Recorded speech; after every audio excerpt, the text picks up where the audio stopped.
Posibleng sa para reklamong kidnapping with rape and homicide ang umano'y mastermind sa pagdukot sa magkapatid sa Makati. Ang isa sa mga biktima, datagpo ang patay.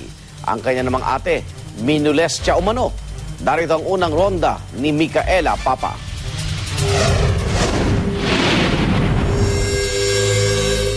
Nagpapawala sa anak ko. Wala siyang puso. Bakit na pinataya anak ko? Hindi na naitago ng inang ito ang galit nang makaharap si Anthony David, ang umano'y mastermind sa pagdukot sa dalawa niyang anak, ang 10 taong gulang na si Julie at 6 na taong si John. Hindi nila mga tunay na pangalan. Batay sa investigasyon ng mga pulis, dinukot ang magkapatid at pinasakay sa isang sasakyan habang nasa tapat ng isang fast food sa EDSA Evangelista, kung saan sila pansamantalang iniwan ng ina pagkatapos dinala ang mga bata sa barracks ng isang construction site sa tabi ng Riles sa Osmeña, Magallanes sa Makati. Nagpaalam sa akin na, Kuya, pakuha ko yung dalawang pamangkin ko. Siyempre, pamangkin po niya, sir, eh. Oh. Siyempre, pamangkin niya. Sabi, matulog na kayo.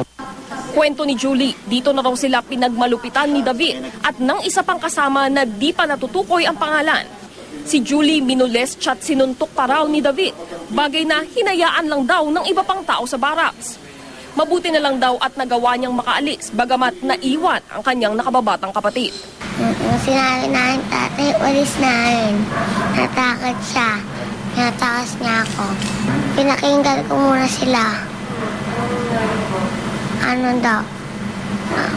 Papakain daw ulit yung kapatid ko ng kanin na lason. Nakarating siya ng Pasay at nakapagsumbong sa mga pulis. Itong mga biktima ay constituent ng Pasay. So nag-coordinate ako sa Makati Police.